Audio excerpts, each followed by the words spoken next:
Okay, welcome everybody. So we are starting today, Bezras Hashem, Torah Zion, number 7 in Likutei Moharan, and we just finished Torah Vav, which took a long time. It was 8 one-hour classes, and it spanned probably 3 months because there were a few times when we were off, and it's very complicated and very deep, but very, very, very special Torah. And especially in the end, when we got to see the way that the Arizal's Kavanas brought everything together, and we got to see sort of a layer of depth behind Rabbi Nachman that we don't usually get to see, it was very, very powerful, for me anyway, and a very, very intense Torah. Torah Zion, which we're starting tonight, we're going to change up put it into a different gear today. It's a little bit, it's not quite as difficult, and focuses on some concepts that are very, very relevant also. So it's going to be a little bit of a different experience. If you look at the beginning of Torah Zion, it says, Lashon Rabbeinu, Zichron Levracha. These are from the actual words of Rabbi Nachman, written in his notes. So we've had this a few times, Torah Zion 7. And the thing is like this. When Reb Nosson explains the Torahs of Rabbi Nachman, he is a little bit more verbose, and so things are explained a little bit more. When it's Lashon Rabbeinu, when it's taken from Rabbi Nachman's notes, it's shorter and tighter, and sometimes requires a little bit more outside explanation to understand everything. So this is Lashon Rabbeinu. This is right from the notes of Rabbi Nachman, and we're going to touch on some very important ideas and see how they relate to us. So let's get right into it. Everybody ready? Pretty excited? A new Torah? You don't want us as a different book. Yeah, you need the second volume. It's my fault. Yeah, I think I put it on the WhatsApp group today. Right, but, it's very exciting, starting a new Torah. We're about to enter into a whole new world, a whole new set of concepts, a whole new path in understanding something deep. I love it. So let's go. Here we go. Lashon Rabbeinu Zichron Livracha ve'ele hamishpatim asher tasim lifneihem. So the first pasuk that Rabbeinu brings over here is from Parshas Mishpatim. These are the statutes, the laws that you must place before them. Hashem says to Moshe Rabbeinu, these are the laws that you must place before them. Asher tasim lifneihem. Amar Chachamenu Zichron Livracha. Chazal say on this, Hushvu ish leisha. This came over here to equate man and woman together in these halachas. So in other words, Moshe Rabbeinu is teaching over, Pashat B'Shat, Moshe Rabbeinu is teaching over the mishpatim, the laws of human interaction, and choshen mishpat, all these kind of things that are coming down in Parshas Mishpatim. And the sages are bothered by the fact that it says livnei hem. Why is it plural? And so the first answer is that it's combining, it's meaning to say that these laws applies equally to men and to ladies at the same time. That's the first interpretation. But in the Mechilta, it says something different. Yochel yiyu hatalmidim loimdim ve'enam mevinim. It's possible that you might think that the students could learn and not understand. Talmud loimar, therefore the Torah had to tell us, asher tasim livneihem. Moshe Rabbeinu, you have to put it before them. Archem livneihem keshulchan aruch. You have to lay everything out for them like a set table, right? Meaning, the Mechilta is bothered by the fact that it says asher tasim livneihem, that you have to place before them. What a strange word to use. Place these laws before them, right? That's what they're bothered by. So the Mechilta explains what it meant was that Hashem was telling Moshe, you might think that if someone wants to teach over Torah ideas, or you might think, Moshe Rabbeinu, you're going to teach over Torah to these people. You just have the obligation to talk and say it in whatever way you want. And if they understand, great. If they don't understand, too bad for them. Not your problem, Moshe Rabbeinu. That's what we might have thought. So the Torah said, Asher tasim lifneihem. No. You have to put it before them like a shulchan aruch, like everything is set in its place, so they can see exactly. They understand totally what has to be done. So of course the Shulchan Aruch is the name of the main halachic work that we all have to learn in order to understand what to do. Shulchan Aruch laid out in front of them, meaning you look out at a set table, you can see the plates, the forks, the knives, everything's there for you to see. There's no confusion. Everything's exactly in its place in a way that you can use it in the way, this is funny. How do you remember if you're setting the table, which side the knife goes on and the fork goes on? Your wife Right? tells you 10 times and you figure it out. That's one way to learn. Or you can think about if you're right-handed, the way that you cut, right? So the knife hand, if you cut with your right hand, like a right-handed person would, so that's the side that the knife goes on. Why am I saying this silly thing? Because that's the reason why it's laid out that way, so that everything is right in its place, and everything is accessible, and everything is understandable. You know exactly what you're doing and what you're grabbing, right? So too, Hashem told Moshe Rabbeinu, when you're giving over Torah to the Bnei Yisrael, you have to do it in a way where everything is laid out. Everything is accessible. They can understand. You don't just get to say it however you want and hope that they get it. You've got to give it to them in a nice package. They can understand. That is the quote that begins this Torah. That is a quote from Chumash and from two Gemaras. Okay, so the Torah begins like this now. Da. We should know. Does everybody remember the klal that when Rabbi Nachman says da, it means that he's bringing down a concept from very high places, from the place of Atzilus. Meaning, he's channeling this deep idea to us, as opposed to just an intellectual endeavor. Da, ki ikar hagalus, eino ela b'shvil chesron ha'emuna. Know that the main aspect of galus, of exile that we live in now, eino ela b'shvil chesron emuna, only comes because of a lack of emunah. So once again, another klal. Do you remember when Rabbeinu says ikar, the main aspect of galus, the main cause of galus, is because of a lack of emunah? It means that there are other causes. There are other things as well. But the main problem, the main cause of galus that we live in is a lack of emunah. Kamoisha Kasav, like the pasuk says in Shir Hashirim, Tavoi tashuri merosh amana. Pasuk says in Shir Hashirim, come and gaze from the top of this mountain that's called Amana. This mountain that's named Amana is a huge mountain that apparently looks out over all of Eretz Yisroel.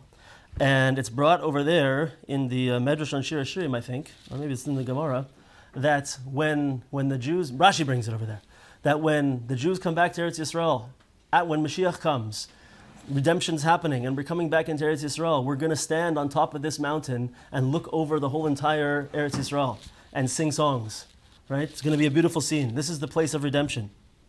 And that mountain, what's it called? Amana, which is the same word as Emunah, meaning that when we come into the land, when redemption happens, when Mashiach comes, that's going to be full Emunah. Meaning what? That when we don't have redemption and we're living in Golus, we don't have Emunah. So lack of Emunah is a main aspect of Golus. The Emunah hu bechinas Tefila. And Emunah is also an aspect of Tefila, of prayer, davening.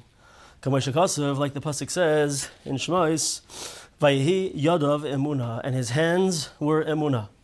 So this is going on, this scene that we probably all remember, where the Bnei Yisrael are fighting against Amalek, and Yoshua and the army is down in the valley, and Moshe Rabbeinu and Aaron and Hur are standing on top of the mountain, and Moshe Rabbeinu's hands are lifted up, and Hur and Aaron are holding up his hands, and when the Torah says when his hands were up, they were winning the battle, and when his hands were down, they were losing the battle, right? And it doesn't say, and his hands were up high. It doesn't say his hands were stretched forth. The Torah says, Vehi yadav emunah. His hands were emunah. And the Targum Onkelos explains over there, what does this mean? What does it mean? And his hands were emunah. What does that mean? Prisan bitzloi. In Aramaic, this means that they were spread out in tefillah, in prayer. Right? So we see here that when the Torah says, Vehi yadav emunah, his hands were emunah, the Targum explains that means that they were in prayer, meaning there's this deep intrinsic connection between emunah and prayer, emunah and tefillah. You hear? So we'll read another couple lines and then we'll see how this fits together a little bit outside. V'zeh b'chinas Nissim l'mayla min hateva. And this whole thing is an aspect of Nissim, miracles. L'mayla min hateva, above nature. Why? Ki Tefila l'mayla min hateva, because Tefila itself, prayer, is above nature. Ki hateva mechayev kein. Why? Because nature is telling me, in other words, like this. Let's explain like this. You're going along through your life. And I was just talking to someone about this yesterday morning. You're going along in life, and we all know, if we know that there is such thing as Hashem, and we believe in Hashem, we know that He knows what's good for us better than we know. Right? And we know He only desires to do what's good for us. He's only good. So what are we asking for? Why are we davening? What does it even mean, I'm davening? Like, I don't know better than Hashem, first of all. Right? And also, why am I asking? He's doing already what's good. He put things in place. He's got my life running a certain way. I should question that and ask for something different, right? In Torah Lamed Aleph, by the way, 31, which we'll get to eventually, Bezras Hashem, Rabbi Nachman says over there that really Tefila is a tremendous chutzpah. The fact that we come and stand in front of Hashem and daven is a huge chutzpah. Why? Because, we have this concept, not everybody knows, but probably most people here know, that we do have this connection to astrology in Yiddishkeit, right? And we do understand that the way that the stars are set up has an impact on the world. The difference between our version of this and the wacko astrology is that we understand that this is the way that everything in the universe has an effect on us here in the world, and it's the way that Hashem interacts with the world, really, right? But it means something, astrology. So that means that in order for things to go the way they're going right now, in my life, for me, it has to be, and we're all obligated to say, Bishvili nivra olam. Hashem created a world for me. Exactly what's happening to me right now in my life, Hashem is creating the whole entire universe so that it exists. My existence is exactly the way it is right now. All the stars have to be exactly where they're supposed to be. All the constellations, all the galaxies, everything has to be lining up exactly to make it so that my life is going the way it is right now. And I want to say, excuse me, Hashem, I need you to change something. I need you to realign the whole entire solar system, galaxy, system of galaxies. Everything has to be reworked because, I'm not quite happy with exactly the way that things are going for me right now. So Rabbi Nachman says, it's a tremendous chutzpah to come and daven ever, right? So, in other words, if we're coming to daven, we have to understand that davening is intrinsically connected to the to the idea of emunah and to the idea of miracles. Why do I daven? Right? Chutzpah aside, we're supposed to have chutzpah in this realm. It's a good type of chutzpah, right? But in other words, if I'm davening, that means that I believe that Hashem will change nature for me. Nature's going a certain way, and I'm davening because I believe that Hashem will change nature for me, right? And if I don't believe that, then I'm for sure in the wrong business. What am I doing davening? What am I living like this for and paying so much school tuition, right? If you really believe that Hashem runs the world and you're praying, it means that you think He will change nature for you, right? And that is exactly what Nissim are. That's what miracles are. Nissim, miracles, mean l'mayla min hateva, mean going above nature, changing nature. So Tefila, Emunah, and Nissim are all one thing. They're all interconnected in a very intimate way, right? And we have to constantly have our mind on these things and understand what we're doing with them. L'mayla min hateva. Ki hateva mechayev kein, because nature demands that it should be this way, that's going on right now. V'tefila meshana hateva. And prayer changes nature. V'zeh davar nes, and this is miraculous. This is a miracle. V'lezeh tzarich emunah, and for this, a person has to have emunah. Sheyamin sheyesh mechadesh ubeyadoy lechadesh davar kiritzoynoi, that there is such a thing as Hashem, who is a mechadesh, who Reb Chaim translates this as an originator. And it's in His hands to originate as He sees fit. So I want to just give a little bit of my own understanding in this, because I think it helps a little bit. What does it mean to be a mechadesh? We say that Hashem is mechadesh b'chol yom ma'aseh bereishis. Every single day, He renews creation, right? It means that it's a little bit of a deeper understanding in what it means to have a miracle or to have a change in nature, right? It means that every second, Hashem is mechadesh.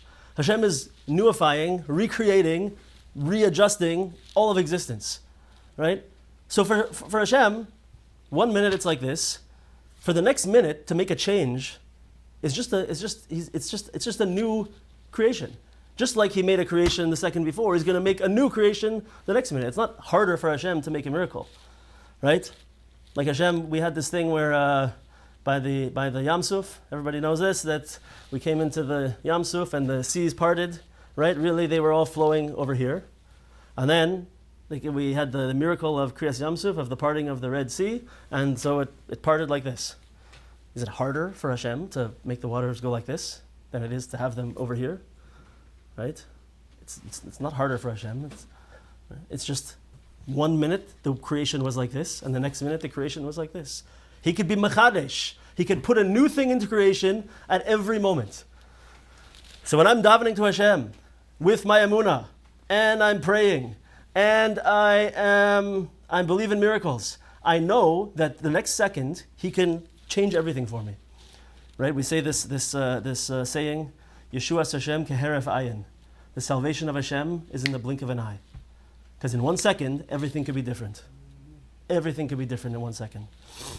And it works both ways. You know, I have close friends. I know people very well who were at 1 minute, their business was soaring, multi-millions of dollars coming through, and the next minute, the next year, seemingly a minute, the whole thing is tanked, and they have personal debt of millions of dollars, right?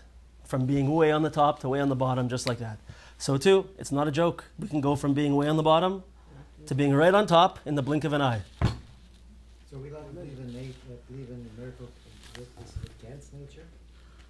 Yeah, sure. What do you mean by that? Example, the firm mind had a massive stroke. So Yeah. he's invalid right now. Yeah. Can we actually believe that he can pray for a lot? Can I pray for Shlem or For a recovery? Yeah. Listen, I'll tell you. I've seen people come in strokes. It's massive. So I've seen. So we know that these miracles happen. We know from our own history and our own chumash that, for example, one of the best examples is that Sari Imenu.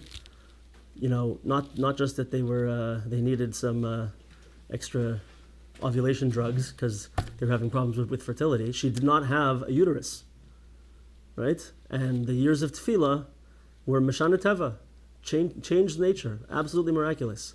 We know for sure it's possible. And there's many stories of people who have went from totally medically written off to a complete recovery. It happens. It for sure happens. Yeah. Are we allowed to do it? We're allowed to do it, and we should do it. And it's a balance and a dance with our level of emunah. I don't give up for sure. Right. Yeah. Right. For sure. But this is the whole concept, the important concept. We got it? Emunah, Tefila, and Nissim. The Iker Emunah, the main aspect of Emunah, Bechinas Tefila, Bechinas Nissim, and the main concept of Emunah, which is an aspect of davening, of prayer, and which is an aspect of miracles, Eino Ella Be'eretz Yisroel. We're adding a fourth dimension to this. Only applies in Eretz Yisroel. The main, the Iker, once again, Iker. You hear this? The main aspect of Tefila, Nissim, and Emunah is in Eretz Yisrael, is in Israel. Like the pasuk says in Tehillim, Shechan Eretz Urei Emunah, dwell in the land and shepherd Emunah, see Emunah, live with Emunah. Meaning, in Eretz Yisrael is the place where there's Emunah. V'sham Ikar Aliyas Tefillah. That's also the main place where Tefillos, where our prayers are channeled through. Like the pasuk says, this week, in this week's parsha, Siyata Dishmaya, thank you Hashem for putting this quote in this week's parsha. V'zeh shar hashamayim. This is the gate of heaven. When Yaakov Avinu was lying down and saw the Jacob's ladder, right? Sulam, Shel Yaakov, I guess. And he saw that malachim were going up and down, and he saw that this is the place where tefillas go up and down. This is going to be the place where the Holy of Holies is in the Beis HaMikdash, the place where no matter where we are in the world, when we daven, we face that way.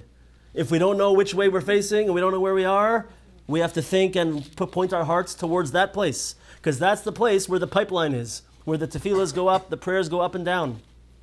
Prayers go up, right? So that's Eretz Yisroel. It's the place of tefillah, it's the place of miracles, and it's the place of emunah. So I don't know how many people here have lived in Eretz Yisroel for any period of time or spent time there, but it's like a known thing. It's not even even non-religious, if you want to call them that.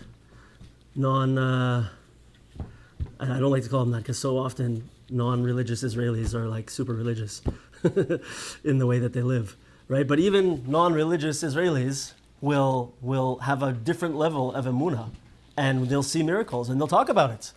That Israel's a different place in the world, different levels of miracles, different levels of emunah, and things happen. Miracles happen all the time. Your Torah learning is stronger, your tefillahs are stronger, everything over there is in a different bechina. Miracles around every turn. And if you've lived there, or if you've spent time there, everyone has a feeling about this. But this is now 4 things that go together, right? Eretz Yisroel, emunah, tefillah, and miracles. And they're all like one package. They're all like one vision.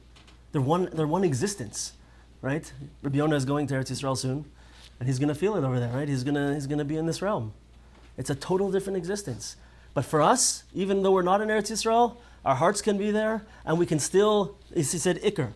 There's still tefillah and miracles and emunah here in Chutz La'aretz, right? And they're all one thing. All one thing. What if our money goes? Does that help us?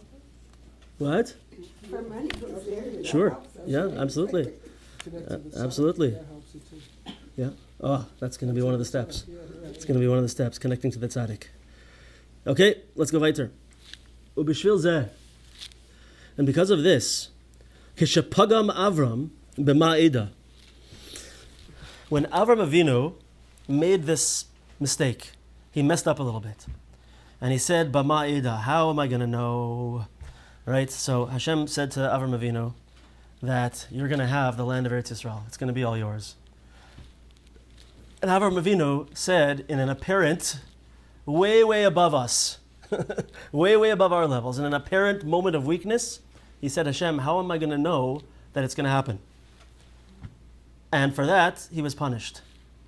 For that was a big mistake from Avram Avinu. That was a big lapse in Emunah for Avram Avinu, on a way higher level than we can even imagine. But he said this, Ubezeh pagam b'yerushas haaretz. He made a blemish in his inheritance of the land.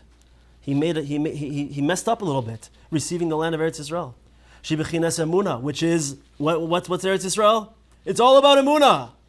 If you're talking about receiving the land of Israel, and you mess up with emunah a little bit, that's not a little thing. That's messing with the whole existence of Eretz Yisroel. Right? Bechinas tefila. Haya galus. So what happened because of that? Galus Mitzrayim. Because of that thing that Avram Avinu said, right after that began Galus Mitzrayim. V'davka Yaakov uvanav yardu Mitzrayim. And it had to be specifically Yaakov and his sons, the 12 tribes that went down to Mitzrayim. Because they are an aspect of the 12 different nusachos, versions of prayer, styles, versions of prayer. And they had to be brought into this galus, into Galus Mitzrayim. Meaning, Avram Avinu made a blemish in his emunah, and specifically surrounding the idea of Eretz Yisroel. So what had to happen? It's like there was a problem in the circuitry. And so, Galus Mitzrayim had to happen. Eretz Yisrael and Emunah and Tefillah aren't going to work anymore after this blemish. So we have to have Galus Mitzrayim. And the aspect of Emunah, which was Avram Avinu, and the aspect of Tefillah, which is the 12 tribes, all had to go into exile into Mitzrayim, which is the opposite of Eretz Yisrael, as we're going to see in a second. A couple points though, a couple important points. This is a beautiful and necessary concept.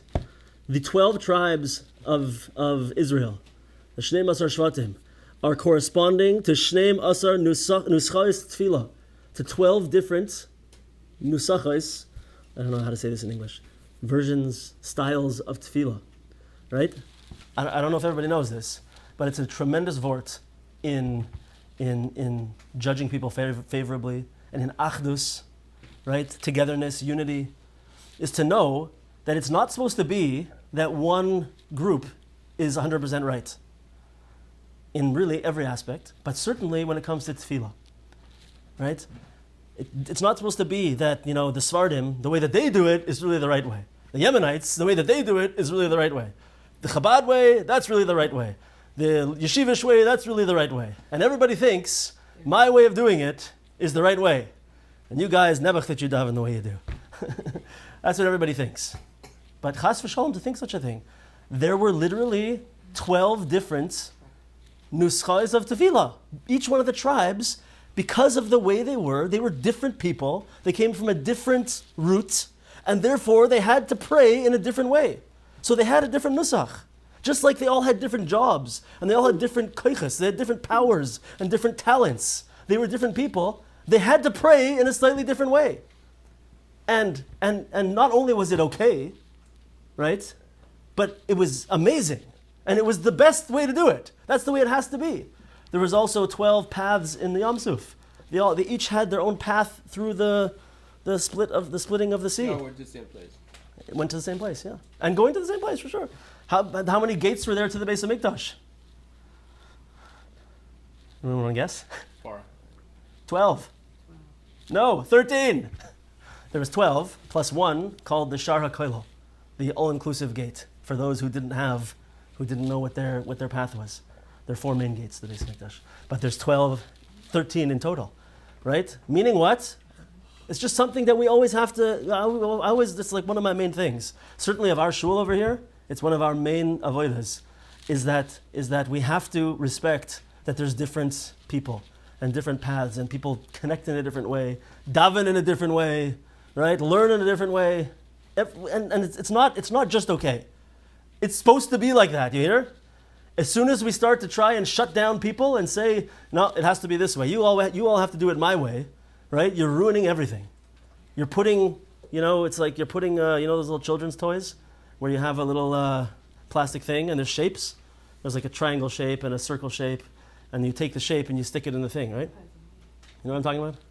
So if you, what happens if you take a triangle and you try and stick it in the circle box, the circle thing, Problem. right? It's a big problem. It doesn't work. No fit. You make it work. What happens if you, so what if you're a little kid and you think, well, like happens often, I'm going to make it work. And they push and they push and they push. In the old days when they were made of really strong material, so nothing could happen. But nowadays, it could be that they smush it and wreck it and ruin it. It's the same thing I like to say, about, it happens unfortunately nowadays. Sorry for this, it's a bit of a rant, but it happens nowadays, unfortunately, with children. That people think, these kids have to go to this school. Because this school, I have decided, is the exact right school that I need for them to be in, because of my own hashkafas and my own opinions, and they have the right kind of hats there and the right kind of clothing over there, right? So this child must go to that school, when really, that school is going to ruin this child. And if you try and take this kid and put him in that box, it's going to be like trying to put the wrong shape into the wrong slot, and it's going to distort and break and crush that poor child. And it happens all the time. And people totally, right? But we're trying to do the best we can. Anyway, everybody hear my point? Right? We have to respect each other. We have to use Azamra and see all the good points in each other and understand and know and put at the top of our minds that it's okay to be different. It's okay for there to be different paths. Very important. The main idea over here is that those 12 tribes were representing tefillah. These 12 different ways of davening, of prayer. So the prayer had to also go into exile. The emunah had to go into exile. The prayer had to go into exile. What about the miracles? Let's hear. U'mitzrayim hu hipuch hanissim. Mitzrayim was the opposite of miracles. How do we see this? Kamosha Kosov, like the pasuk says in Shmos, Umitzrayim Nissim likrasai. And Mitzrayim fled like away from or corresponding to the Yam Suf, the Sea of Reeds. They fled. So it's an interesting use of terminology, Nasim. You see that word? Nun Samach Yud Mem? They could have said Borchim, which would have been a better word for that they were fleeing. But the Torah chose to use this word, Nun Samach Yud Mem, which is the exact same way to spell Nissim. Nissim, miracles. Right? So meaning that opposite. The Mitzrayim was like the opposite of miracles. Just like they were likras, they were standing opposite of miracles. They were the opposite of miracles. She'ein sham makam hanisim. Mitzrayim is not a place of miracles. Ve'ein sham makam tefila, and it's not a place of davening, of prayer either. Like the pasuk says, what happened when Moshe Rabbeinu needed to pray in Mitzrayim? He couldn't pray anywhere because it's full of avodah zarah. It's full of tumah. It's a dirty, disgusting, spiritually dirty, disgusting place. So he couldn't daven. So the pasuk says over there, "V'haya ketzeisi esair efreis eskapai," and it will be that when I go out of the city, then I will spread forth my hands. That's when Moshe Rabbeinu davened. He had to leave Mitzrayim in order to daven, because it's not a place of tefillah. It's not a place of miracles. It's not a place of tefillah. V'chol hagaliyah. So in other words, what are we saying over here? Mitzrayim and that galus was the opposite of all of these beautiful ideas that are really one. And when Avram Avinu made a little bit of a blemish in that concept of Amunah, which is connected to davening and is connected to miracles, right? Everything kind of got ruined and had to go into Galus, had to leave Eretz Yisroel and go to that place where it's the opposite of those ideas. V'chol Galus mechunim b'shem Mitzrayim. And all of the Galuses, all of the exiles, are referred to and fall under the canopy, let's say, of the name Mitzrayim. Al Shem Shehem Mitzeirim LiYisrael, because they cause us pain, they give us tsar and anguish, and they press us. These being in Galus. Ukshepogmim be'amuna b'tefila be'eretz Yisrael hu yered legalus. And when Avram Avinu made a blemish in Amuna and in Tefila and in Eretz Yisrael, he had to go down to Galus in Mitzrayim. Okay. So we have these four things standing opposite their counterpart in Mitzrayim. V'zeh amru chachamenu zichron livracha ein Mashiach ben David ba ad shetichle prutim min hakis. Okay, everybody's with me up until now, right? Yeah? Okay. Do we all have emunah? Hoping for Nissim? Okay. So the Gemara says like this, a very strange lashon. Sanhedrin says, Mashiach's not going to come until the last penny is gone from the pocket. So what the Pashat Pshat means is that in the times before Mashiach comes, there's going to be tremendous financial issues. I know that Rav Nosson Maimon and Rav Chaim use the word inflation. That inflation is going to be to such an extent that money is not going to have value so much, right? So whatever, we're not going to have money. You could see, people are going to find it hard to save money. There's not going to be anything left in the pocket. Everything that was going to have to pay for whatever we need, we're not going to have anything left. I know what you're all thinking. I'm thinking the same thing. It feels like we're there right now. Who's saving money? I don't know. But so the deeper understanding of this is like this. Hainu sheyichlu ha'apikorsim she'ein lehem emunah b'nisim. When's Mashiach going to come? When there's no more apikorsim, the people that don't believe in miracles. So apikorsim, for those of us who don't know, an apikoros is someone who, technically speaking, has a lot of knowledge and should have emunah, but denies Hashem and becomes an atheist. Some people who are more into the dikduk of these things say that it has to be like someone who's like a Talmud Chacham, who really knows a whole lot of Torah, and still is a kafir, is a denier of Hashem, right? But whatever. In general, it means people who he's using it over here to say that they do not believe in miracles.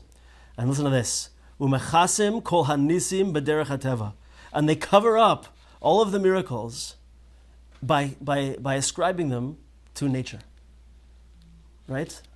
And saying, really, like, there's a lot of examples here. Have you heard about these people who will, they'll look at, like, for example, the 7 plagues of the Pesach situation. Ten. And what? Sorry, thank you. 10 plagues of Mitzrayim, right? Where'd that come from? The 10 plagues of Mitzrayim, and they'll find a way to say, oh no, you know what, really, you know how the sea parted?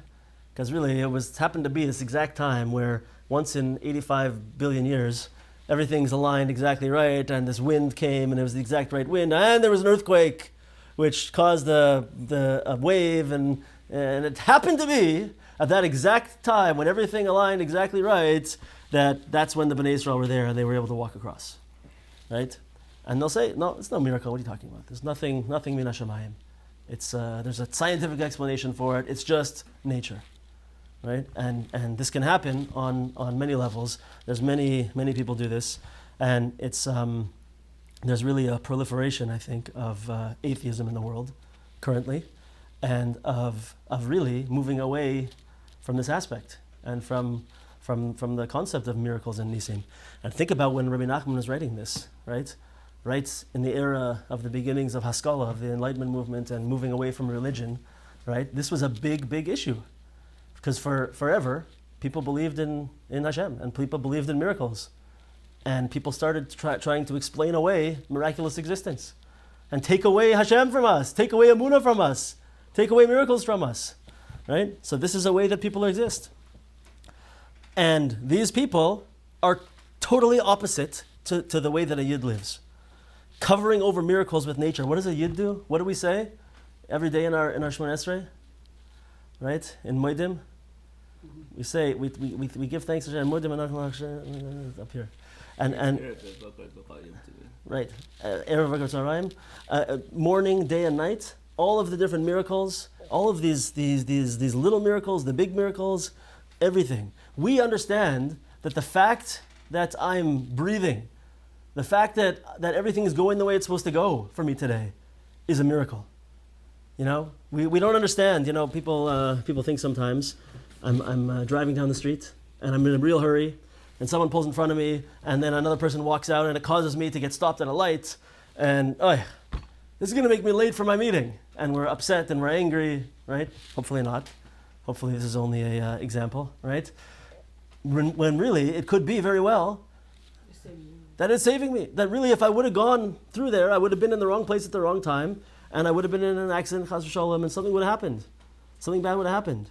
And those are the miracles that I don't even know about. Every day, every moment, there's miracles that I don't even know about. Hashem's running the world and doing things for me that I don't even realize. Never mind, what do we say in Nasher Yatzar? We have this special, beautiful bracha that we say after going to the bathroom, right?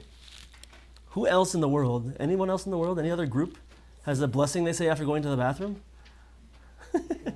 I don't know, maybe. But we say this beautiful blessing, thanking Hashem that everything is working the way it's supposed to work. And we say in that bracha that if one of my pipes had a hole in it, if something that doesn't have a hole in it, not supposed to have a hole in it, had a hole in it, it's game over, right? Or if something that's supposed to flow is plugged up, it's game over, right? If I, chas v'shalom, end up having a hole in a certain membrane in my brain or something like that, my life's over, right? If I have one of my blood vessels gets plugged up, right? We were just talking about this. It's game over. Everything goes exactly the way it's supposed to. This infinitely complex life that I'm living, my body, it's out of this world. Amazing complexity. And it's all going exactly the way it's supposed to go. Thank you, Hashem. That's a miracle already. That's a nace. Right? So every moment, a Yid is always thinking about the miraculous nature of our existence. Do I need to go on? Probably not, but I'm going to give one more. We say every morning, how many brachas do we say? The gratitude. 15. Thank you. He's the number man today. We have these other 15 brachas in the morning that we say, right? All thanking for different aspects of our existence, right? When we open our eyes, Pokeach Ivrim, we give sight to the blind. Wow, Baruch Hashem, my eyes work today. My wife was telling me that in the hospital yesterday, they had someone come in for emergency surgery because they were just normal people in their house hanging a picture. The person's holding up the picture and the other person's hammering the nail up there, and they let go of the nail and it went right into their eye. Sorry, everybody. But this person is saying, oh, please tell me you're going to be able to save my vision. Right? So after you hear that, what do you think about the next morning when you say that blessing? Thank you, Hashem, who opens the eyes of the blind. Thank you, Hashem, I have my sight. Right? And all of those brachas are talking about these type of things. There's just miraculous, our existence is miraculous. So a Yid, right? Our name comes from Yehuda, which means to thank, which means to always be recognizing all of the good that Hashem's doing for me and be thankful for everything that's happening to me. It's a very special existence. Now, who do you want to be? Do you want to be this person who's recognizing all this greatness? Or do you want to be the Apikoros, who's just shutting it all down and ascribing no meaning to anything? Right? Baruch Hashem. Shalasani Gai. Okay. Hainu sheyichlu Apikorsis, that the Apikorsis should be gone. Umechasim ala Nissim b'derech teva, and they cover up miracles with nature. Ki ikar ha-Nissim be'Eretz Yisroel, because the main aspect of miracles is in Eretz Yisroel. Eretz Yisroel shoyse techila, like the pasuk says, the Gemara says in Tainus, that Eretz Yisroel shoyse techila, that Eretz Yisroel drinks first. Meaning what? It drinks its water, meaning it drinks its life force first. Meaning not only does it take first in order, but it also takes from the best. And where does it drink from? Where does Eretz Yisrael drink from? Says the Gemara in Tainus, Ushtiyasa mehatahomos, and it drinks from the depths, tahoimos. But what other meaning does this word tahoim have? Shehem lashon, which has the lashon of, it means v'tehoim kol ha'ir, and the whole entire city was amazed. Tehoim means to be amazed, be totally blown away, amazed, right? Where does Eretz Yisrael get its strength from? Because in Eretz Yisrael and the people in Eretz Yisrael are amazed. Why? Because we see miracles, and we have emunah, and we see Hashem in the world. And when we do that, that's what gives us our strength. That's what gives Eretz Yisrael its strength. We are people of amazement. Sha'al davar nisi tameim ha'olam. Because of the miraculous nature of Eretz Yisrael amazes everybody. And everybody in Eretz Yisrael is amazed by what they see. We're going to finish up here in a second. V'zeh tahoim al tahoim kaireh. And this is what it means, the pasuk in Tehillim, that one deep calls to the other deep. Tehoim, once again, means this aspect of amazement, and it's connected to miracles. Kiyesh Nissim iloyin, because there's different aspects of miracles. There's high-level miracles, shehu bechinas tehoim ilah, which is corresponding to the upper deep waters. If you remember that in the creation, in Bereshis, there were tehoimus that were created, depths, and then there was the upper depths and the lower depths. The upper depths are corresponding to open, incredible miracles. Right? That's open miracles. That's toim ilah. V'yesh nisim tatoim. And then there's lower miracles, she'em bechinas toim tata, which are corresponding to the lower depths, right? To the lower amazement, the lower miracles. Meaning what? There's open miracles in the world, and then there's the regular everyday miracles that we were just talking about. And both of those are an aspect of Eretz Yisrael. Umalach shekalu mikol hanisim. And there's a malach, there's an angel that is corresponding to all of these miracles, both of these types of miracles, mishnei tahimis, from these two aspects of amazement and depth and miracles, damya le'egla, and its appearance is like that of a calf. That's the way that this angel looks. This is the Gemara in Tainus is saying this. Shehu bechinas igulim, which the word egel, which means calf, has an aspect of roundness to it. Igulim, circles, round. And what does that correspond to? Bechinas emuna, which refers to emuna. Kamosha Kosov, like the pasuk says, emunasecha svivoisecha. Your emuna surrounds you. Emuna is connected to this idea of svivoisecha, of something that's totally surrounding and is circular. So when this malach, that's why this malach who oversees and corresponds to all these miracles, looks like an egel, which represents the roundness and surrounding of emunah. Why? Because miracles are directly connected to emunah. Ufrita sivavase, and it moves, prita, peshreites, it moves its lips. Shehu bechinas tefila, which is an aspect of tefila. We're seeing in this Gemara in Tainus, which is talking about this malach, that we're putting together in this malach, in this angel, emunah and miracles and prayer. Shubechinas tefila, it's moving its mouth. Kamosha Kosov, like we say before we daven, Hashem svasai tiftach. Hashem, open my lips. Make my lips move. Give me the words, Hashem. V'hu klalos haNissim. And this is all the aspect of Nissim, of miracles. Right? And this is what this angel is. V'zeh perish. And this is what that pasuk means. Ad shetichle pruta min hakis. Until, when is Mashiach going to come? Until the last bit of the last coin is gone from the pocket. Ad shetichla pruta min hakis. Ki yesh b'nei adam hamechasim kol yos haNissim. Because there are these people that cover up over the concept of Nissim, of miracles. Hakalulim b'malach, the prita svase, that correspond to this angel that is prita, moves its lips. So pruta is prita. Pruta is this aspect of this malach that moves its lips in tefila. Mechasim and kis. Hakis is mechasim, it covers up. Mechasim b'derech hateva, it covers up over all of the nature.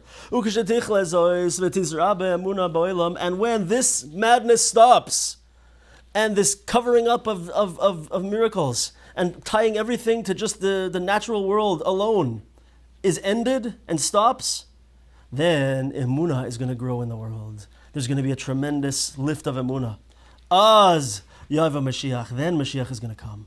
Ki ikar ha'geula tali bazeh, because the main geula, the main aspect of geula is dependent on emunah.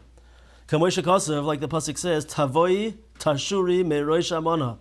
They will come and gaze over from the top of that mountain called Amana. Meaning, you're going to gaze over Eretz Yisroel in the time of Geula because of what? Emunah. And Emunah is Nisi, is miracles. Emunah is Tefila. And Emunah is Eretz Yisroel. And it's all one package. And it's all the way that we're supposed to live. And it's all, everything that we learn in Rabbi Nachman, everything that we learn, this is like especially from what Reb Shalom Arush teaches. Right? Such a focus on Emunah. Because you'll see over and over again, Rabbi Nachman says, over and over again, that Emunah is everything.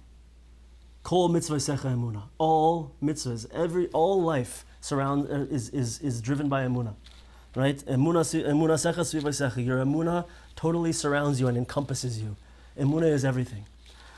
So we should take from this first dive into this Torah. By the way, this Torah should take us, I think, only either 2 or 3 weeks. And we'll finish it. It's a shorter, easier one. But tremendously important ideas. We should all, while we're learning this Torah, let's try and focus over the week on these concepts. And yeah, miracles together with Emunah, together with Tefila. It's all one thing. Emunah, Tefila, miracles, and Eretz Yisroel.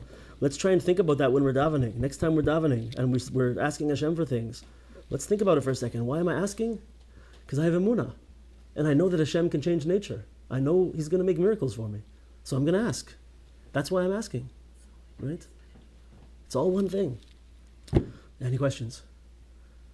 Yeah, but the level of, when the Navis passed away, the amount of miracles diminished dramatically at that point. So I guess we have to work that much harder, I guess, because again, the obvious, the prophecies left, and also the miracles left also, but are the obvious miracles in the better word for it there. Yes. So nowadays we say to work that much harder. There's different people have said different things. I've heard in the name of the Chafetz Chaim that he said something that there won't be any or more open miracles.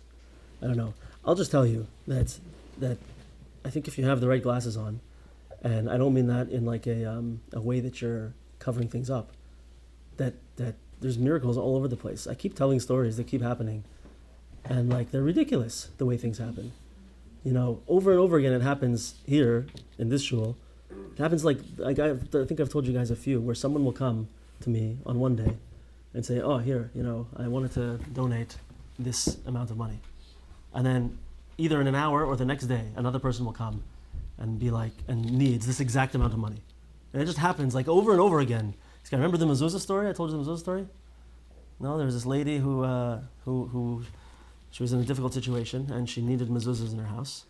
And I had started a mezuzah gamach like a year or 2 before. And they were just sitting there. No one was using them. So I ended up selling them to someone who needed them. And wouldn't you know it, the day after I sold them, this lady says to me, "I need mezuzahs." Single person, divorced, not with no money, can't afford them at all.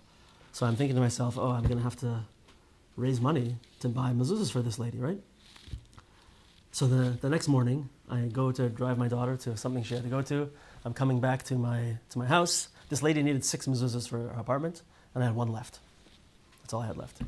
So I'm coming back after dropping my daughter off. As I drive back to my house, there's a car parked in my driveway, and it's someone who comes to the shul, a tzaddik, a special person. And I say to him, "Oh, what are you doing here? Sunday morning, what are you doing here?" He says to me, "Oh, I just had to drop something off for you." And I was like, "Oh." He's like, "Yeah, we were repainting the house and everything, and I had a bag of mezuzahs, and I remember you saying that you had a mezuzah gemach. So, so I said, wait a second. Is it 5 mezuzahs?" And he says, "Yeah, it's 5 mezuzahs." And I was like, "Of course it's 5 mezuzahs, right? Is it like the sea opening up in front of me? Almost. No, that's a real miracle. And over again, these things happen all the time, right? So you're right. The sea isn't opening in front of us necessarily, but I feel like we see miracles everywhere, and with our emunah, with our tefila, we have this connection. And like Alan said, we're going to get to one of the steps later in probably next week, which is how connecting to tzaddikim is tremendous fuel for all of these ideas. And all of those things help us to be in the realm of miracles. Bezras Hashem. Any other questions?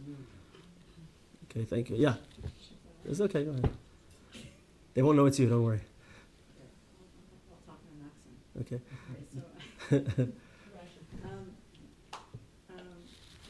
Had Abraham Avinu declared a new beginning, do you think that he would have had to go down to Mitzrayim?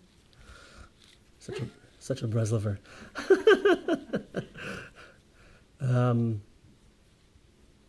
It's a really good question. It's a really good question. So, do you think he didn't declare a new beginning? I think he probably did. I think he probably did, and still had to go down. There's a lot of things to say about this. So anybody who doesn't want to keep sitting, please feel free to go. But there's a few important aspects. So first of all, when we do something that we regret, and we make a new beginning, and we learn from it, doesn't mean that there's not going to be a consequence in the world, or something's going to be in the world based on what I just did, right? And I have to go after that. I have to deal with that as part of my new beginning, right? And at that point, Avraham Avinu could have a choice to say, "Oh my gosh, I just ruined everything. I'm the worst person in the world, and I had this. Hashem was giving me everything, and I questioned Him, and now I ruined everything." And he could be depressed, and he could wallow in his pity and not do anything, right? But what did he do? He said, "Okay, I see we're going to have to go to Mitzrayim. Okay, it's a new day. My job today, yesterday, my job was to be in Eretz Yisroel and to do what I'm doing. Today, my job is to go to Mitzrayim and see what's going to happen. That's what Hashem wants me to do. That's my job today, right? That's a new beginning also, is one aspect, right? So if you have a gambler who's struggling with a gambling addiction, and they go to the casino and they lose the Chas v'Shalom, they lose the college fund or something really, really bad, right? So they can do tshuva, and they can make a new beginning and leave that all behind, right? But the college fund is still going to be gone, and that's going to be what they have to deal with now. It's part of their new existence. Doesn't mean that they can't get it back in some miraculous way, but right now, this is what they have to face and what they have to deal with, and that's okay, right? And beyond that, there's also deeper level reasons about why we had to go to Mitzrayim, which are important, and meaning that everyone's heard, I'm sure, that we had to go there to be in this what's called the Kura Barzel, right? Like the purification of what's it called in English? Kura Barzel. The kiln? Yeah, the kiln, where you take a piece of metal from the ground that you not harvest, what's called, that you mine, and you put it in there and you burn it down, and all of the dirt and the blemishes float to the top, and you skim them off, and what you have left with is the pure metal, right? So this is one of the important aspects, that we had to be there not only for this reason, But because we had to go there to get to that 49th level of Tumah, to be broken down and broken down and broken down to the point where we were at a point that we could become totally pure. We had no ego left, no nothing left. Just the ability to come out now and be Avdei Hashem, be servants of Hashem. Right? It had to happen. So Hashem makes it so that this aspect of Avraham Avinu and what he did corresponds with that as well. It's the supercomputer of Hashgacha Pratis, that everything happens together, even though they have separate aspects that are working on their own. They all happen together and they all have the same outcome. You hear? Does that make sense? Am I explaining that well? Is that like a Shulchan Aruch? Yeah. Okay. Like you have to go to Heshbon, and you have to go through Tishrei, right? Ah, there you go. Yeah. Yeah. You have to be there. You have to exist. You have to. When you fall into darkness, so you have some time to spend in the darkness, and there's work for you to do there before you come out into the light. Right? Yeah. Okay. Very good. Shkoyach, everybody.